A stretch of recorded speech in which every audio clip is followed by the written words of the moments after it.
Now, of course, I would have to admit that ancient sages, they knew absolutely nothing about particle physics.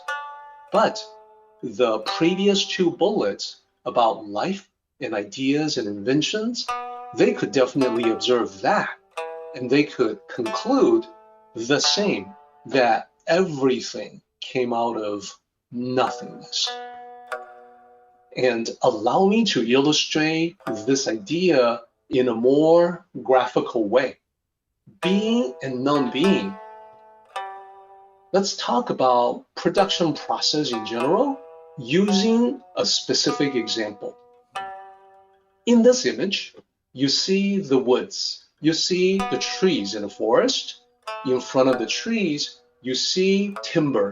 You see that quite a few of the trees have been cut down.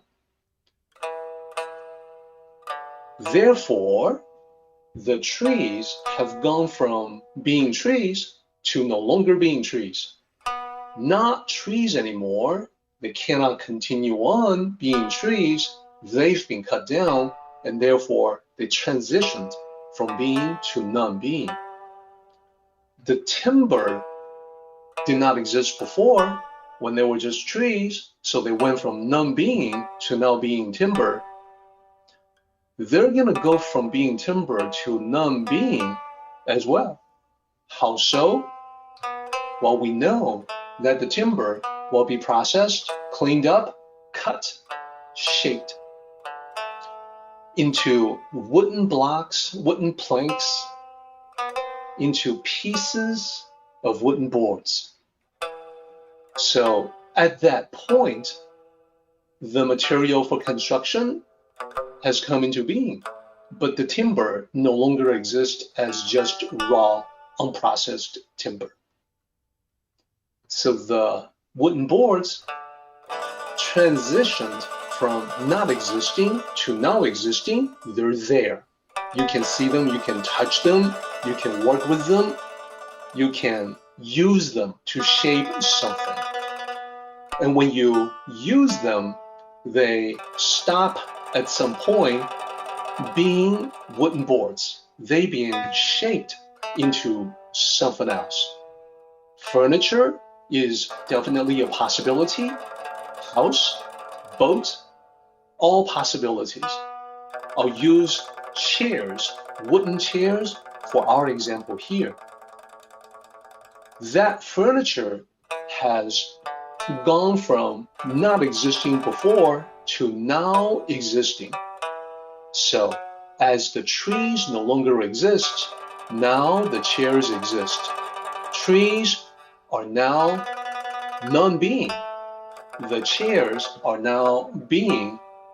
They transitioned from one to the other. Now, we can all understand this process, and I think the important point is to realize that similar processes are going on to everything all around us.